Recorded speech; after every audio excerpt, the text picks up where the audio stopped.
जिसका डर था वही हुआ। शादी के 29 साल बाद AR रहमान और अहलिया की दरमियान तलाक हो गई। शोहर से अलहदगी का ऐलान अहलिया सायरा बानो ने अपने वकील के जरिए किया।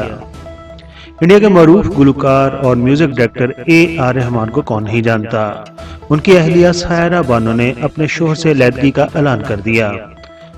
मंगल की रात उन्होंने प्रेस को एक बयान जारी किया जिसमें इस बात की तस्दीक की कि वो शादी के 29 बरसों बाद मौसीकार AR रहमान से अलग हो रही हैं।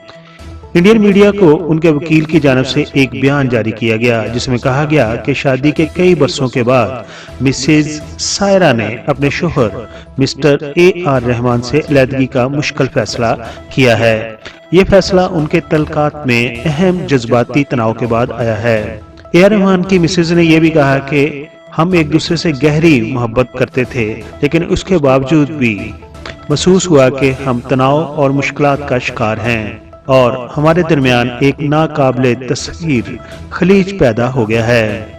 AR रहमान की वाइफ मिसेस सायरा ने जोर देकर कहा कि उन्होंने ये फैसला दर्द और तकलीफ से किया है।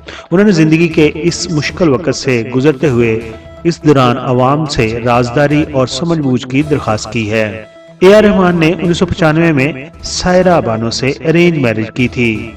उन्होंने अपने एक इंटरव्यू में कहा था कि उनकी वालदा ने सायरा से उनकी शादी तय की थी और बताया कि मेरे पास जाकर अपने लिए दुल्हन तलाश करने का वक्त नहीं था, इसलिए अरेंज मैरिज का मैंने इंतखाब किया।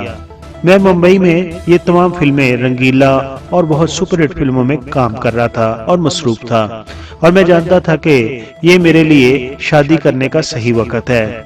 उस वक्त कहते हैं कि जब मैंने शादी की 29 साल उनकी उम्र थी और उन्होंने अपनी माँ को कहा कि मेरे लिए दुल्हन तलाश करें और उनकी वालदा ने एक लड़की तलाश की जो कि बहुत ही सादा थी और ये भी यही चाहते थे कि ऐसी लड़की उनके लिए तलाश की जाए जो बहुत ज्यादा सादा हो और उन्हें परेशान न करे ताकि वो अपनी मौसीकी जारी रख सकें। शादी के बाद इस जोड़े के 3 बच्चे पैदा हुए जिनमें 2 बेटियां खदीजा और रहीमा और एक बेटा अमीन रहमान शामिल है।